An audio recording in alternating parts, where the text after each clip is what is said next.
Hi all, welcome to Beer Sniffing, Farting, and Tarot. So today we're going to be discussing something else.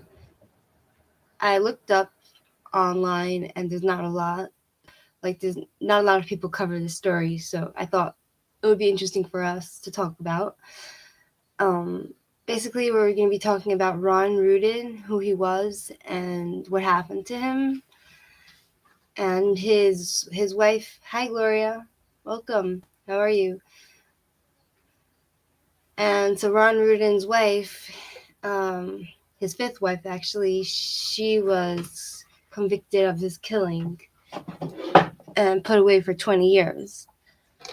And so we're going to, first of all, both of them had previous marriages. And we're going to talk about that too. Let's see. I'm okay. Doing well. Ron Rudin's marriages. So, all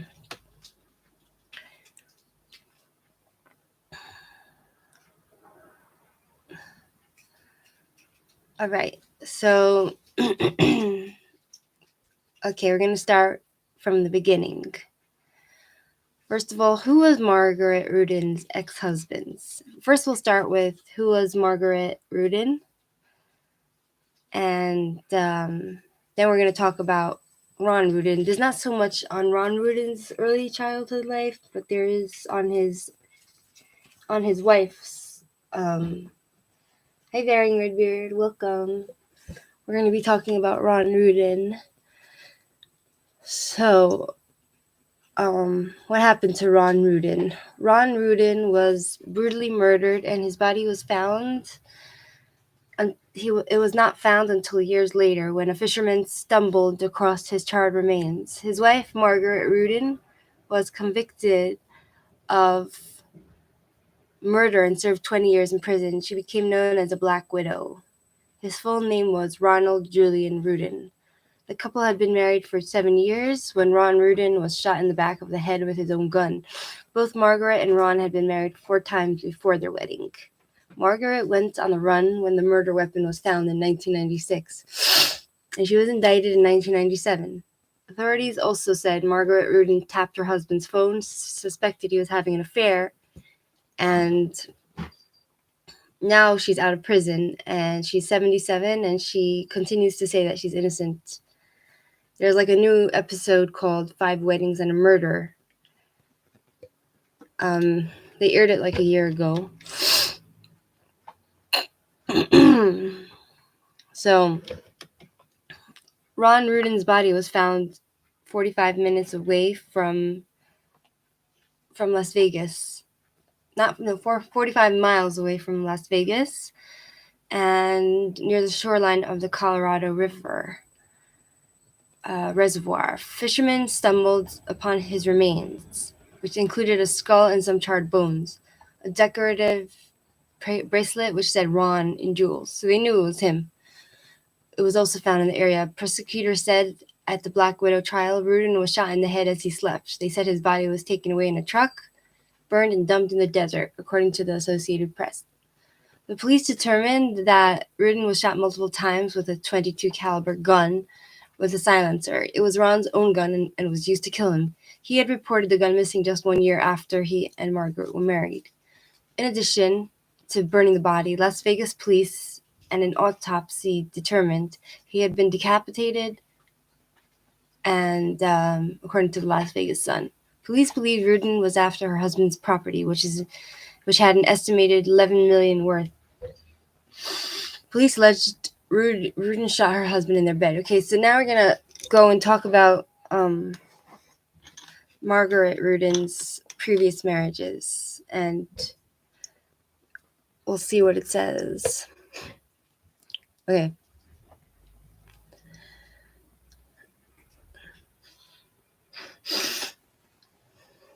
Okay, who are Margaret Rudin's ex-husbands? After changing schools across 15 states before graduating high school, Margaret met Gerald Mason, a carpenter. So that was her first husband. And it looks like she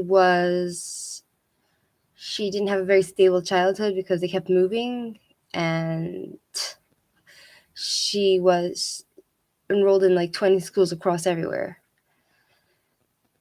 And on February 2nd, 1962, she was 18 and he was 20. They tied the knot and settled down in Winthrop Harbor, Illinois. According to reports, Gerald only made about $300 a month, but was still able to provide a good life for his family.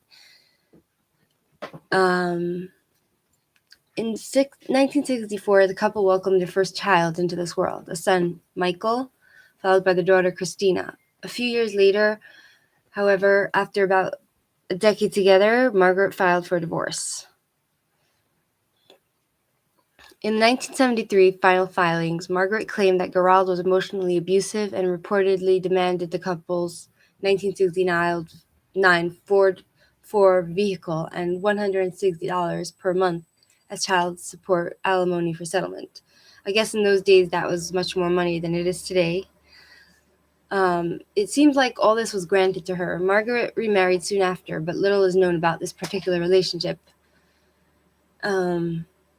All we understand is that this union only lasted for 2 years. So she married the first guy, a carpenter. Her second marriage lasted. So the first guy was a carpenter. She was married to him for like 10 years. That's a decade, right? 10 years. And the second marriage lasted 2 years. From 1974 to 1976. As per reports, even Margaret's third husband, Philip Brown, didn't know about her second marriage when they got together, so it was kind of like swept under the rug or considered to Margaret as completely irrelevant. He thought he was husband number 2. Philip, a farmer and a horse dealer, met Margaret back in 1978 when she chose to buy a horse for her son. Hi, Kevin Mills. Welcome. Their romance can only be described as a whirlwind as they wed the same year, having one ceremony in Las Vegas and another in Illinois. So it looks like she just got married like really quick to each guy. Like she got divorced quickly and married them quickly. Yet by the next year, the relationship had crumbled apart. As per court documents, Philip cited Margaret's emotional cruelty as the reason for their divorce. So she looks very sweet, but like I was watching all her, like her in court, and I was watching her. I was watching her in court, and I was also watching her in her speak, and she still claims she's innocent, but she seems very sweet, and she has this charm about her, and she's very pretty. But as we can see from her fourth husband, that he divorced her because she was cool. He agreed to pay her a lump sum of $10,000 to avoid paying monthly alimony. So he wanted to just be over with her. He didn't want to keep paying monthly. So he just paid a lump sum. In the brief time that they were together, they shared no children. So she only had kids with the first husband. So, hi, Kevin. I'm not doing tarot today. We're discussing the case of Ron Rudin, the murder case of Ron Rudin, because I find it interesting, and it looks like nobody on YouTube really talks about it. So Margaret, after that, moved to Las Vegas, Nevada, with her 2 kids, where she met Richard Kraft. So that's going to be her fifth husband. Even though Richard reportedly was a struggling businessman at the time, he was still very well off as he inherited a large amount of money from his father. A high-ranking executive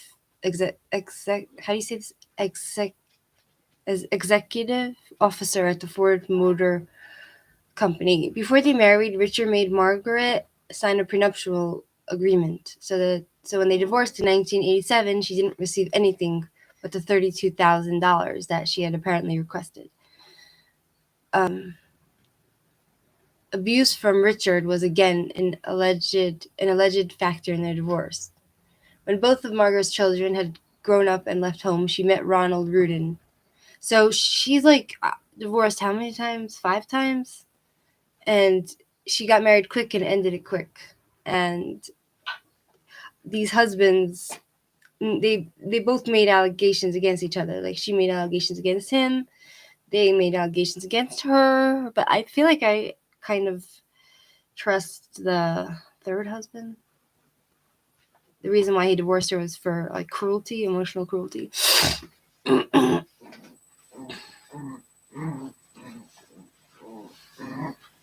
Large amounts of what? So,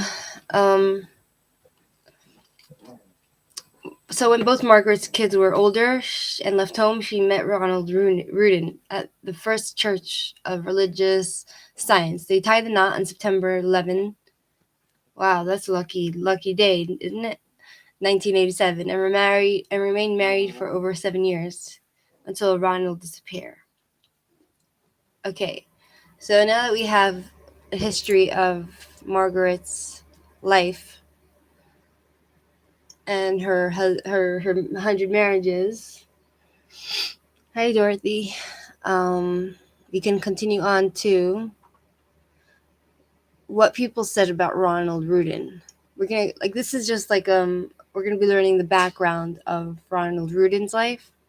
So this was like her 5th husband. This was Margaret's 6th husband. His name was Ronald Rudin. He was described as a workaholic who treasured his privacy. So who is Ronald Rudin? Ronald Rudin went to great lengths to avoid publicity, especially the kind that generated by his brutal death. Once, while attending a theatrical performance by porn star Marilyn Chambers at a local club, he stood by the front door. When a friend asked him why he hadn't taken a seat, Rudin replied, "If the police raid the place, I want to be the first one out." On another occasion, at his office at 5112W Charleston Boulevard, just steps from the Alpine Place residence where the multimillionaire was shot and decapitated in December 1994, he saw a TV news crew pull up. They were doing a story about an air conditioner on top of a nearby building, and Ron said to me, "You can talk to them," and he left via the back door. So I guess this TV station wanted to interview him about some air conditioners, but he didn't want to be in the news. This is what his longtime friend Jerry Stump said, operator of West Hill Barbershop at 5110W Charleston.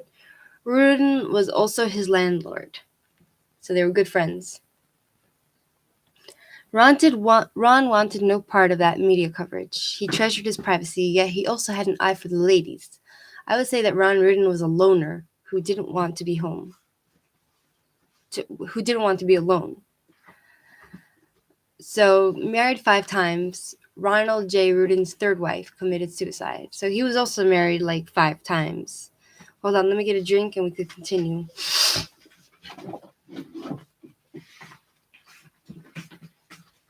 Get a drink, huh?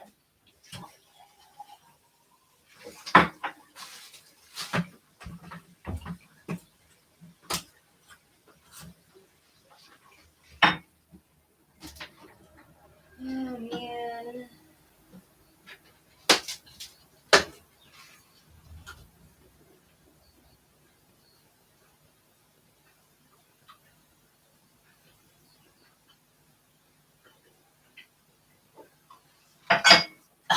Okay. Gosh, I was so thirsty. So, Ronald J. Rudin's 3rd wife committed suicide. His 5th wife, Margaret, is his accused killer. Her trial is scheduled to begin Monday in district court. Okay, so this is an old article back in 30 years ago. I wonder, it doesn't mention his 4th wife, you know?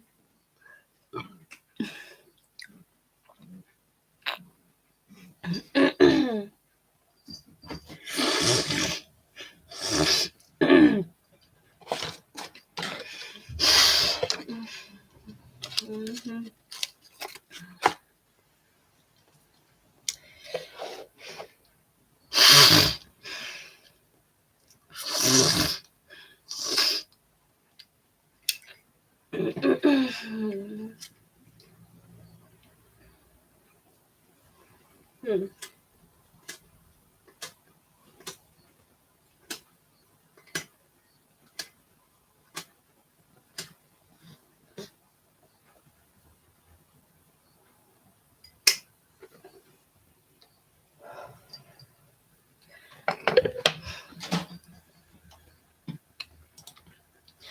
No, I haven't been farting so much lately, thank God. Okay.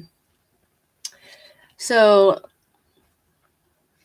Margaret would come to Ron's office often, said Stump, who met Ron Rudin after taking over his stepfather's barbershop in 1966. So this is Ron's good friend. 2 years after Rudin's bought the property, Margaret had two personalities. She seemed like a pleasant lady, but at times she also could be, well, dot dot dot dot.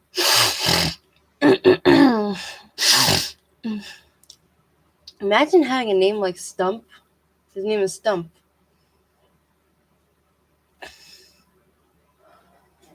I'm gonna let my cat out 1 second.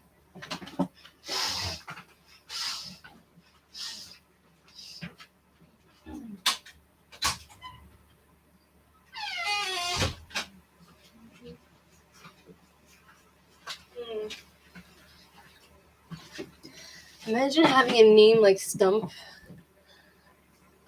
Stump said Rudin, who was 64 at the time of his death, was a caring landlord, often allowing tenants to get behind in rent without evicting them. I think that's really nice. That's special.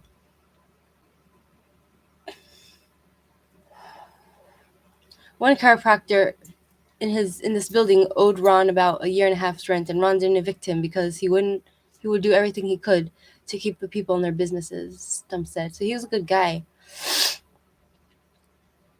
If any of you are watching this after, you can do times 2, and you can listen to this quicker so you don't get bored.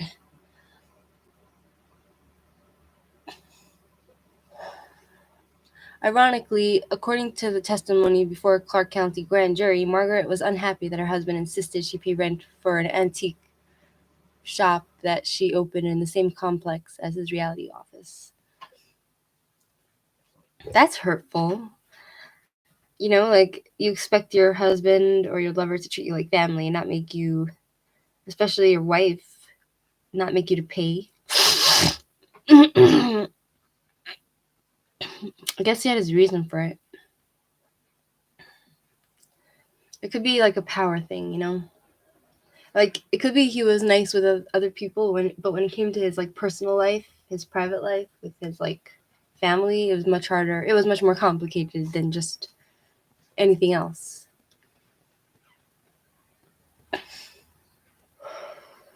So I think there's truth to both stories.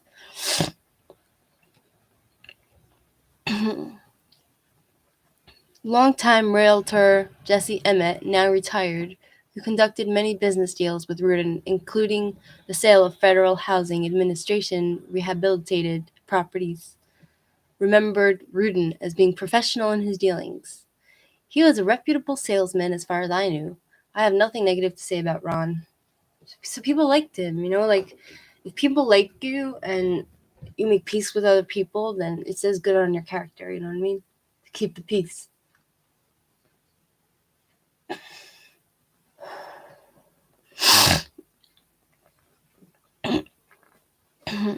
His name was Emmett. He worked very hard at what he did, Emmett said, and he just made a living like the rest of us. Emmett said that the FHA at one time appointed Rudin as the local broker for homes that were repossessed, renovated, and resold. At the time of his death, Rudin was working on a deal involving 100 acres of undeveloped property at Lee Canyon.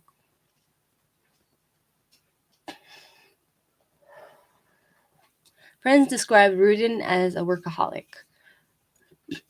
On one of his trips to Emmett's office, Rudin met Peggy, who worked there as a secretary. She was gentle and sweet, not wild and vibrant, Emmett said, hinting that Peggy was not the type of woman that Rudin generally went for. So it looked like Rudin had like a taste for wild women who were crazy. because that kind of it gave him the thrill, I guess. So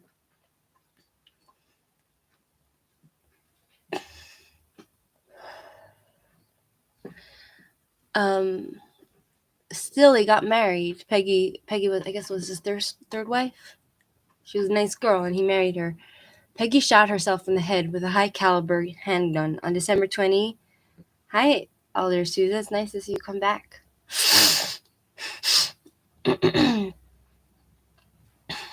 She shot herself in the head with a high caliber handgun on December 20, 1978, in the same master bedroom of the residence where investigators believe Ron was shot and killed 16 years later. If it wasn't really like a suicide, because a lot of times like couples, they like to kill their spouse and then blame it on suicide to avoid the responsibility. It could be that it could be that like we never know the real story. It could be that maybe he killed her and now karma was getting him back. That's what you call karma, you know?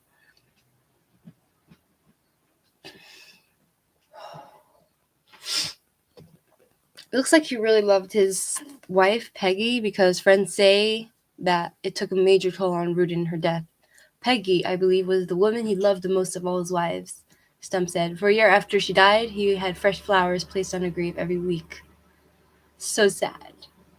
And it's so sad, but it's so sweet at the same time, you know, like that he really loves his wife, Peggy. While some friends remember Rudin for his introverted ways, others recall a man who loved to have fun. Whether it was picnics or big game hunting in Africa on at least 2 occasions. I don't like the idea of hunting unless it's for food. But I guess he didn't do it often, so it was just like a hobby to him that he did like twice in his lifetime. Around his friends, like me and my husband, Ron was very outgoing, said Amy Ruggles, widow of longtime local investigator Jack Ruggles, who died of cancer earlier this month. So it looks like Amy, she did not kill her husband. He died of natural causes. Around his friends, like me and my husband, she says, Ron was very outgoing, Amy said. Widow of long... Yeah, okay, we already said that. Ron and Jack were officers together. Hi, Conspiracy. Welcome back. Nice to see you again. Well, okay, so Ron and Jack were officers together on the Cold Creek Homeowners Board, and Ron would go to the Cold Creek picnics with us and have a lot of fun. So he loved to have fun, even though he was a loner and a bit introverted. That's what they said. He was low profile, but he was not a recluse. That's what they say. He didn't like hide himself away, but then the other people describe him as like a loner that didn't want to be lonely. For years, Rudin and Jack, I guess it's a paradox. For years, Rudin and Jack Ruggles went deer hunting in northern and central Nevada. Later, Rudin traveled to Central and South America to hunt. While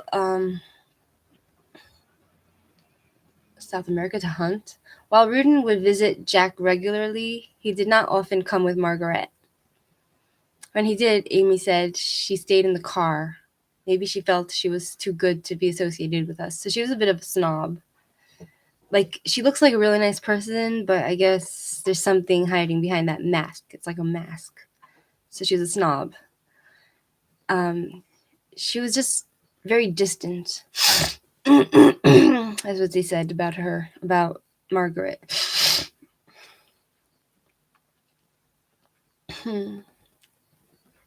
Jack and Amy Ruggles were vacationing in the Dominican Republic when Jack got a telephone call from one of Rudin's associates saying Rudin did not show up for work.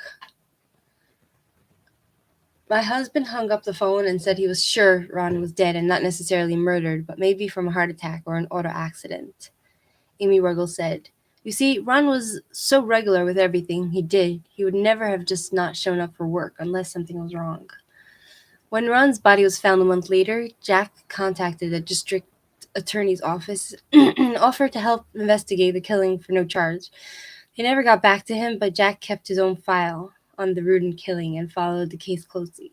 Stump said she was shocked that Rudin died in such a violent manner, given the ring of security he put around himself and his tenants.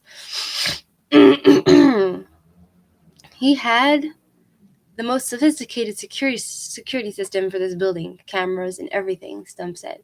At one time, I had the most secure barbershop in the city. So, if that's the case, then they could have found the videotape showing that he entered the building where he lived and never left. So, at one time, I had the most secure barbershop in the city. That's what this person says, Stump said. Also, Rudin was an avid admirer of guns, and according to what Margaret told police after his death, he regularly carried a gun in his boot. He also had a gun collection and a federal firearms dealer's license that allowed him to sell assault weapons. As for speculation that Rudin had business dealings with shady characters and that such a situation may have led to his slaying, as has been offered in Margaret Rudin's defense, Stump says he doesn't believe it. So these are his friends that are saying, like, they don't believe that he was killed by, enemies. The kind of people who stopped by Ron's office were mayors, police officials, and FBI agents, all of whom were his friends, Stump said. He was a member of the junior chamber. For gosh sakes, I don't buy that mob bull for 1 minute, he said. So he was a private man. Former Las Vegas Mayor Ron Rudin would run into Rudin at numerous occasions, social functions such as JC meetings, and also came to know him as a private man. He wasn't community-minded in that he had any buildings named after him. So he didn't have any buildings named after him, but Ron cared for his community. Lurie said, focusing on the people Rudin helped house and the buildings and the businesses he helped start through property sales and space leases during his lengthy career. So what he did was not unusual for Las Vegas. There were many people who did the same thing. Many made their fortune and stayed away from publicity. Ron was secluded in that way, so he wasn't like he didn't like the limelight. Rudin was born November 13, 1930 in Chicago and grew up in Illinois. His father died in his early 40s, and his mother lived for many years near him in Evergreen Street. She died in her mid-80s, friend said. Rudin, an Army veteran, came to Las Vegas when he was 34, seeing great potential for the then barren desert area in western Las Vegas. So he was like kind of like the founding fathers of Las Vegas. That's interesting. He made his fortune brokering real estate, much of it in that area. Excuse me.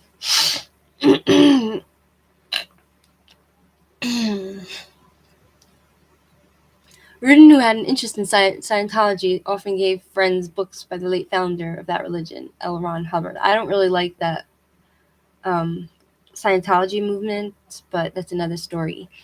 Rudin married his second wife, Caroline Johnson, in 1971. That marriage ended in 1975 after Peggy's death. So, wait, Peggy was his first wife? Rudin then married Karen Carmody, whose name appears on the trial's witness list. Rudin married Margaret in September 1987. She was 12 years his junior. It also was her fifth trip down the aisle. So she was married 5 times. Hi, Ricky. I'm okay. How are you? I don't know. I hope my okay. So he was married 3 times, and Margaret was married 5. Prosecutors believed Margaret and an unknown accomplice shot Ron Rudin several times in the head on December 18, 1994, decapitated him, and burned his remains in a trunk at Lake Mead. Prosecutors say Margaret Rudin was enraged that her husband was having an affair, and she also wanted to get her hands on his fortune, estimated at $11 million. So it looks like even though he was a good guy and people liked him, it seemed like in his personal life, he had a hard time. because he liked to have affairs. In 1995, a civil trial was held to contest the bulk of Rudin's estate, 60%, going to his widow. Margaret settled for $600,000 during the trial. That's not a lot of money, but it's something. Margaret Rudin, who has been dubbed the Black Widow by some in the media, was indicted for murder in April 1997 and disappeared. She was captured in Revere, Mass. on November 8, 1999. After spending some time in Mexico, she has been in custody since. Oh boy, she's been let out recently, so. Rudin is buried in South Central Illinois near his parents.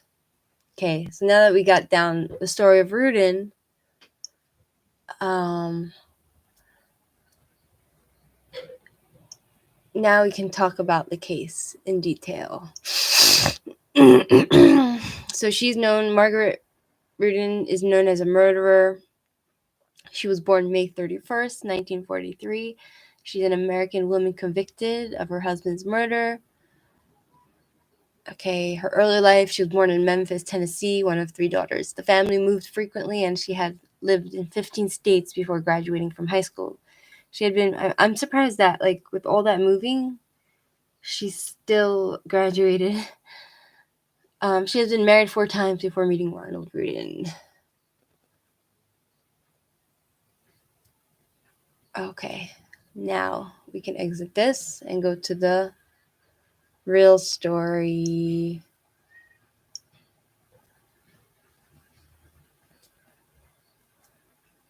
Okay, let me go open the door for my cats. 1 second.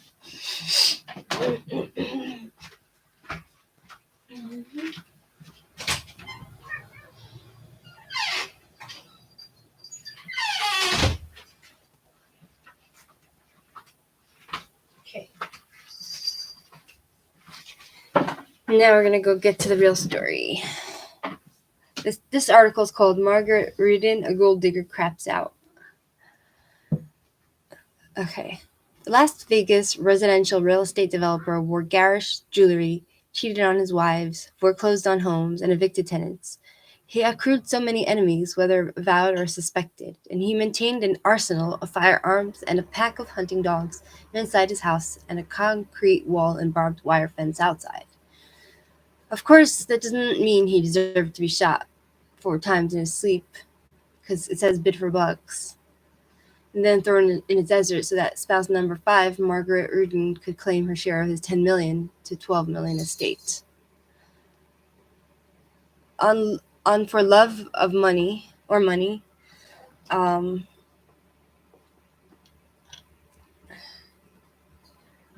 the Forensic Files episodes about Ron Rudin's murder, one of his ex-wives mentioned he'd done good things for people during his life, but she didn't specify what.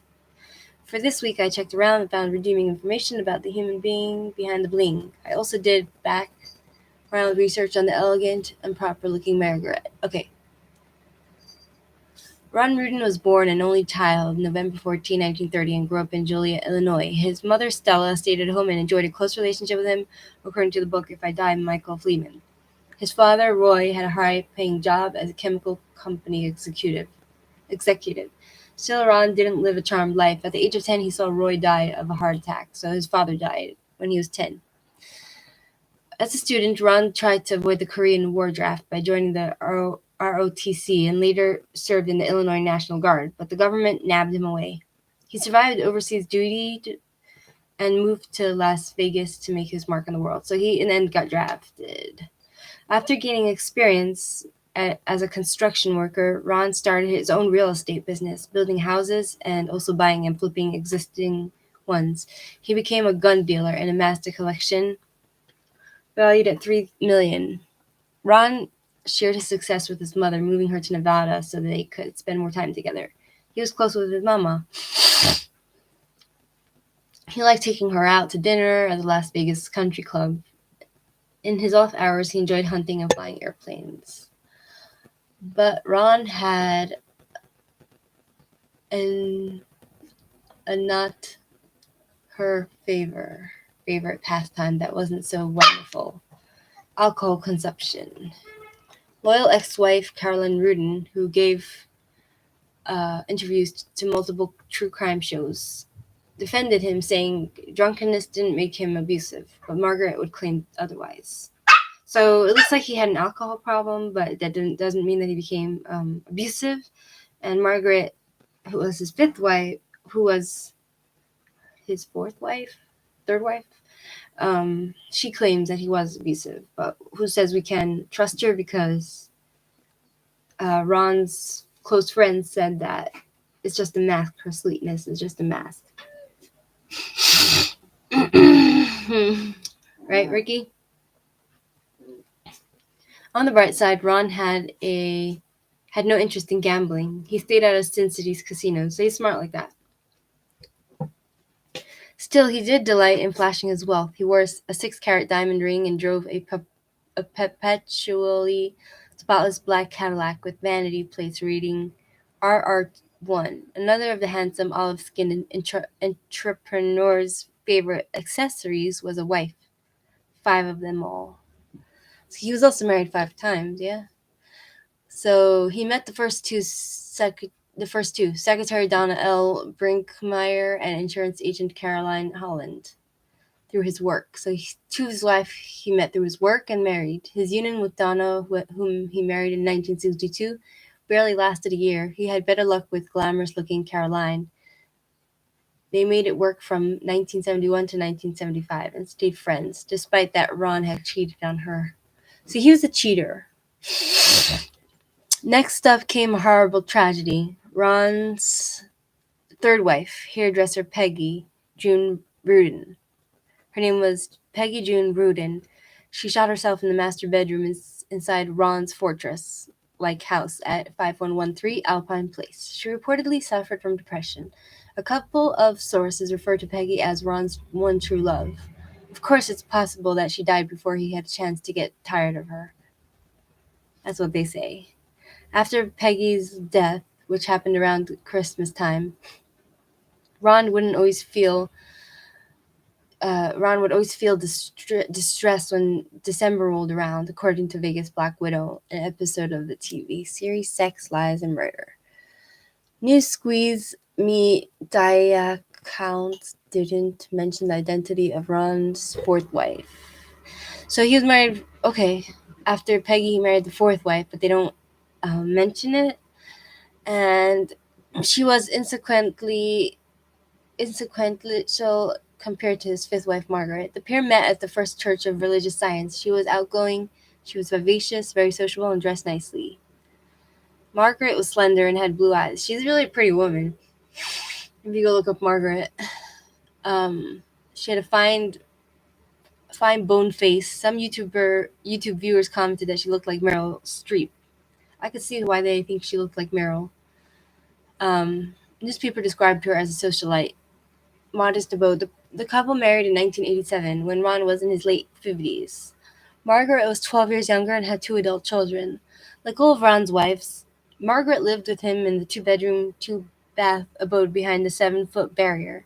The house lacked curb appeal, but location. It sat right behind Ron Rudin's reality office in a strip mall, so Ron could walk to work. That's nice. Margaret and Ron had their ups and downs.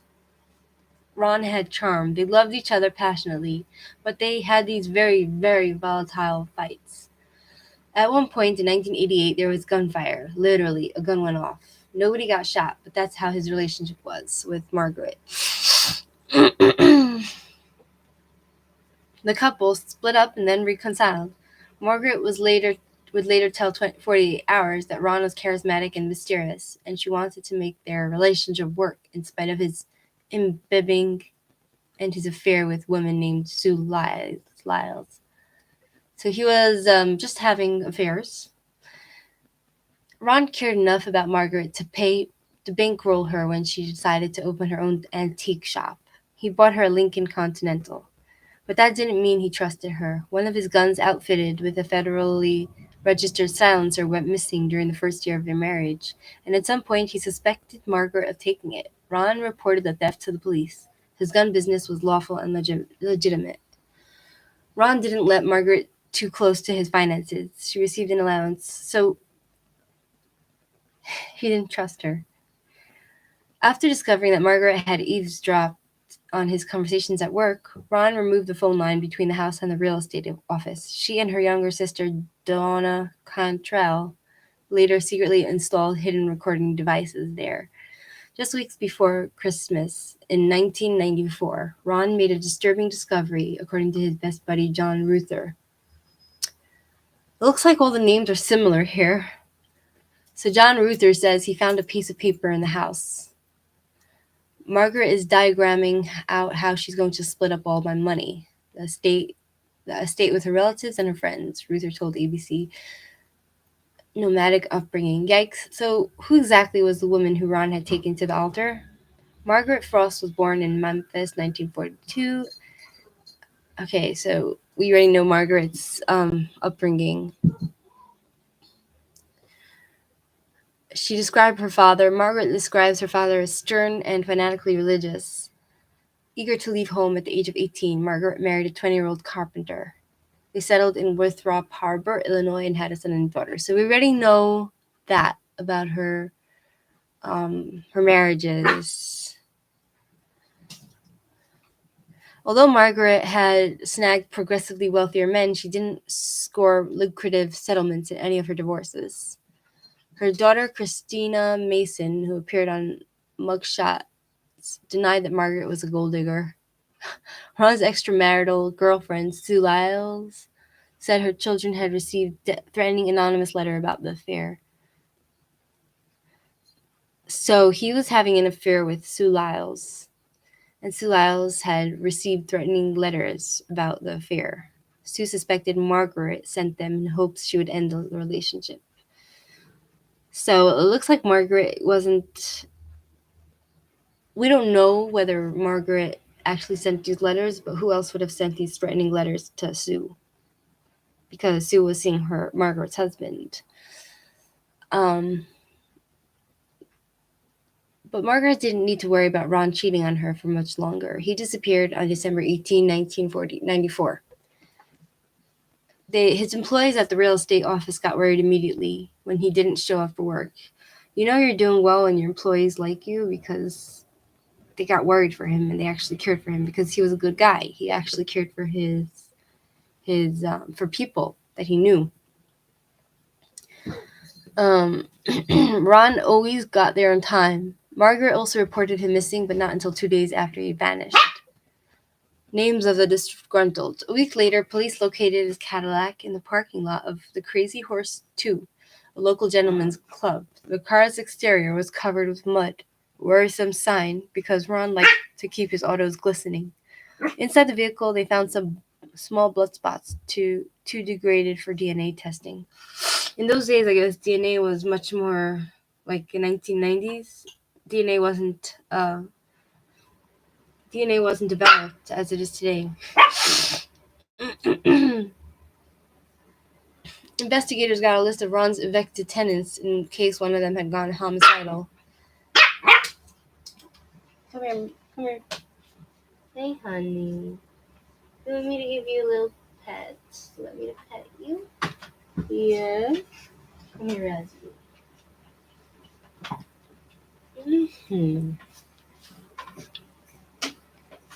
So they wanted to check if any of his tenants were homicidal. Because the ones that he evicted. His buddy Jerry Stump, however, would later tell the Las Vegas Sun that Ron was a kind landlord who gave tenants extra time to come up with their rent money. Once again. No solid leads came until 3 weeks later when hikers reported finding a skull near Lake Mojave. The discoverers knew right away it didn't come from an animal. They could see fillings in the teeth. Wow. Lying near the scene, they found a white gold bracelet with diamonds that spelled Ron. Caroline had bought it for Ron during their marriage. So this is from his second wife. Cleanliness compromise. Someone had incinerated the remains of the corpse from the neck down. So it looks like only his skull was really lasted. Dental records proved the skull belonged to Ron Rudin, dead at 64. The skull had 4 bullet wounds from the gun. Knife marks suggested that whoever killed Ron Rudin decapitated him. Investigators came to believe that someone other than Ron had left his car at the strip club. He never patronized the establishment to throw them off, of course. The manager there allegedly had ties to organized crime.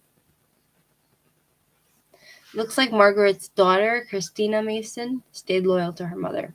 She didn't believe her mother killed Ron. Ron reportedly brushed up against the mafia in a conflict with Tony Spilotro, later portrayed by Joe Pesci in Casino, over a real estate auction, according to The Vanished in Vegas, an episode of The Perfect Murder.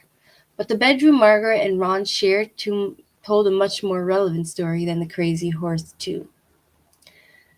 Sounds like Scott Peterson. Margaret had recently had the room recarpeted, like her bedroom. Flaming red flag. Her contractor, Agustin Lovato, contacted police later and said that he found sticky blood-like residue on the old rug.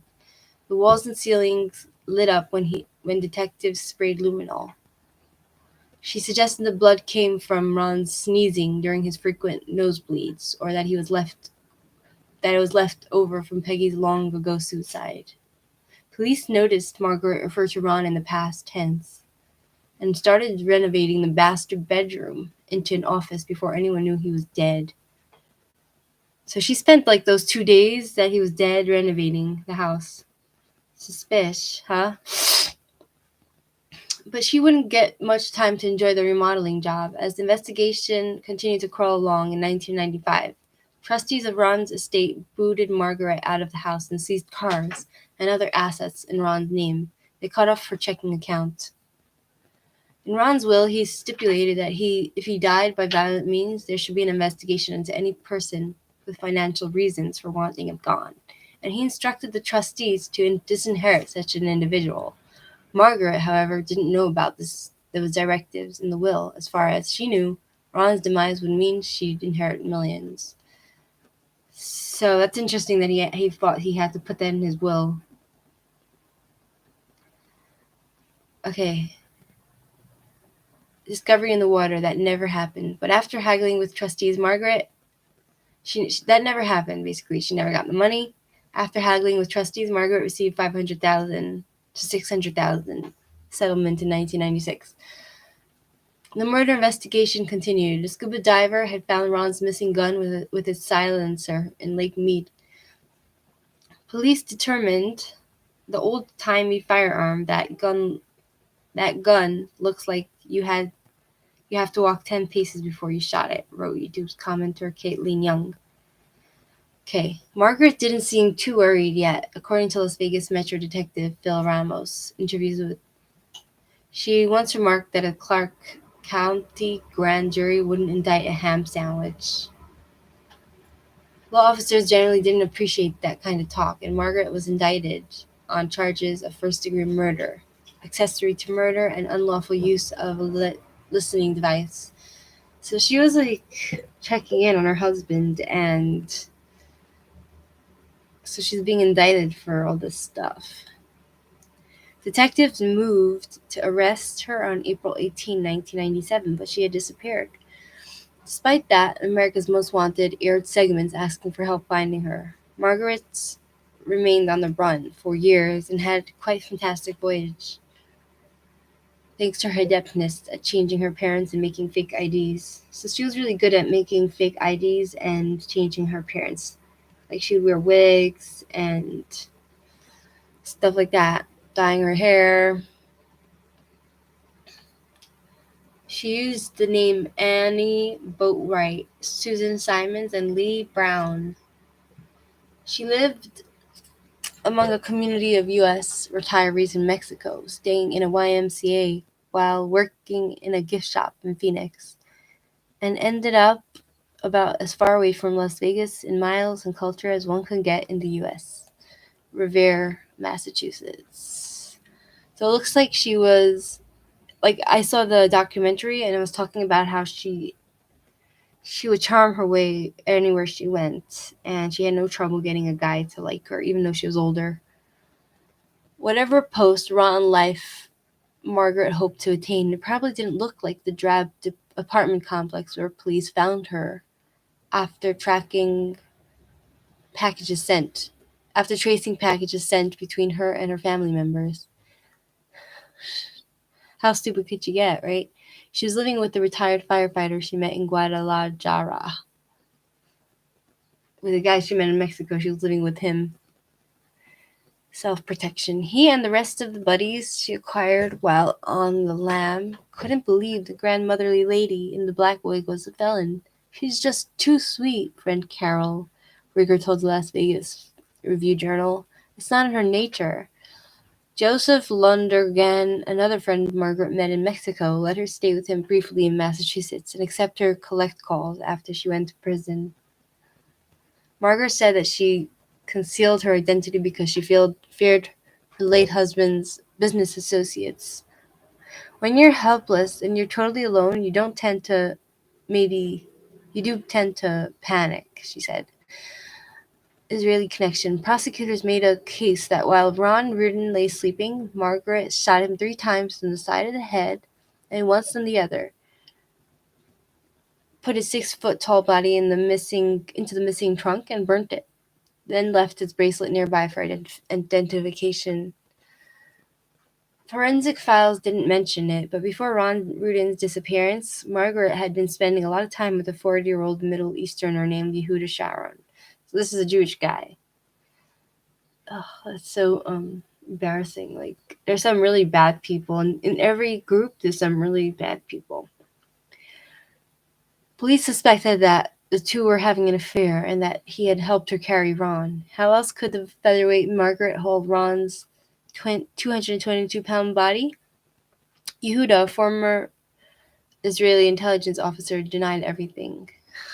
Of course. Oh my god. Hi, Chris. I'm not a machine, so I can't just fart on command. The trial of the so-called Black Widow of Las Vegas kicked off in March 2001. Although the dramatic, self-indulgent storytelling used by defense team Michael Amador and Tom Petaro annoyed the judge so much that he appointed additional defense lawyers to dilute their irritating effect, and they ultimately lost the case. They did put up a violent fight for Margaret. So basically, it looks like her defense team really let her down because, like, one lawyer came to defend her, right? With his opening statements, he just talked about himself and how this was like the greatest case that would get his job in this industry rolling and successful, but it had the opposite effect, and nobody wants him as a defense lawyer after this. The entire state's case is nothing but a house of cards waiting for just the slightest breeze to knock it down, Amador told 48 Hours. Amador, pictured as Margaret in the image of the top of the page, portrayed his client as a poor widow left out in the cold. He suggested that Ron's trustees, Baron Cooper and Harold Buscotti, had a reason to kill Ron. Harold alone gained $1.5 million from the estate, Amador said. Sister versus sister, and women rarely mutilate victims, Amador argued. So that's what their defense was, that someone else killed him for money, and they're saying that Margaret couldn't have done such damage to Ron's body because women don't really do that. Margaret trotted out, which is not true, but Margaret trotted out the inevitable victim. No, not today. No farts brewing today, Jarrett. Margaret trotted out the inevitable victim smearing, claiming Ron trafficked drugs and evaded taxes and might have fallen victim to a business associate he double-crossed. So now they were trying to smear his name. Unfortunately for Margaret, she herself ended up double-crossed when her lookalike sister served as a witness for the prosecution. So her own sister is standing up against her. The verdict: Donna Cantrell confirmed that the two of them had planted listening So Donna Cantrell is her sister. She said the two of them had planted the listening device and testified that Margaret was romantically involved with Yehuda Sharon. I was crazy about the guy. So that could have also been a reason why she wanted Ron killed. Yehuda admitted in court that he had rented a van around the time of Ron Rudin's disappearance. But said it had nothing to do with the murder, and he and Margaret were just friends. He helped her with her taxes, and a jury convicted Margaret of first-degree murder. She showed no emotion upon hearing the decision. We're talking about Ron Rudin's murder. Juror Corinne Kovacs mouthed the words, I'm sorry to Margaret, after the verdict. She later said the other jurors pressured her to vote guilty. So this is one of the jurors said to her she's sorry that she convicted Margaret because she really liked her. And she said that the other jurors forced her to convict her, which kind of doesn't make sense. She should have spoke to someone about it, or I think she just had like a love fest for Margaret, like in her head, like she had some sort of created a love story between her and Margaret. Maybe she's gay, who knows, you know? A different juror, however, told American Justice that the evidence against Margaret was so great that no lawyer could have won an acquittal. I guess it was like circumstantial evidence because they didn't have any like DNA evidence that Margaret did it. Chris, I don't fart on purpose, and if I fart in my other streams, it's not on purpose, it's like accidental. Amateur later admitted that the reason Margaret looked scared, feeble, and weak during the trial had more to do with staging than in any real circumstances. That was no accident that she looked so frail. That was a $450 an hour makeup artist I hired from a modeling agency. Wow. So basically, she looked really bad when she was being in her trial because Margaret hired somebody to put on makeup to make her look so bad. On August 31, 2001, Judge Joseph Benaventure gave Margaret a life sentence. I feel like this lady was kind of like a master manipulator, and she was really good at the game. Not good enough, but she was good enough to arrange this hit on her husband. So she's given a life sentence. She served some of her time at Southern Nevada Women's Correctional Center, later renamed Florence Mickler Women's Correctional Center. In 2020, the Nevada Department of Corrections agreed to release Margaret early to settle her lawsuit over alleged civil rights violations stemming from the way she was treated in prison. She told the media that she planned to move in with her daughter in Chicago and write a book about her time in captivity. Margaret again proclaimed her innocence, blaming the Las Vegas police for her wrongful conviction. They lied, she said. Yehuda Sharon made the news again in 2020 after he accused police of neglecting to investigate a burglary in his residence. The Las Vegas residents remain a fuzzy character. So Yehuda remains a fuzzy character who has said he supports himself as a software developer or as a seller of holy oils for church use. Some speculated his main occupation was gigolo, to be a gigolo. I think a gigolo is someone who's like a sex worker for women, like has sex with women for money. According to the true crime author Susie Spencer, who appeared on Sex, Lies, and Murder, as far as an epilogue for the Rudins' businesses, they appear to be no more a check-cashing business, moved into Ron's old real estate office, and Margaret's nearby antique shop was replaced by an X-rated video store. Oh boy. Wait, there's more. The house on Alpine Place, which was fortified outside, but couldn't protect Ron Rudin's inside, was torn down. A commercial building now occupies the space. So it looks like their houses are all torn down. Ron Rudin and Margaret Rudin's house. So that's the story of the Rudins. And it looks like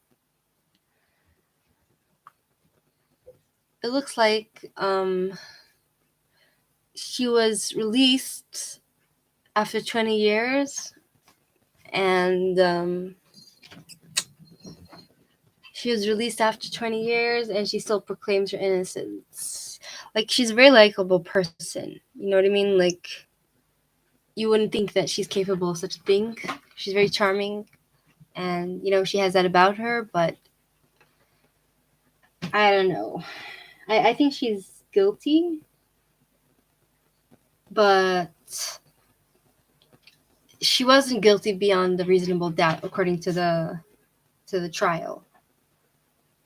And that's very important, not to lock people away if you don't have evidence against them. So, yeah. That's the story of Margaret and Ron Rudin. Thanks for listening. I'm sorry if I sound like a croaking frog. I don't know what's wrong with me. Okay. Have a good day.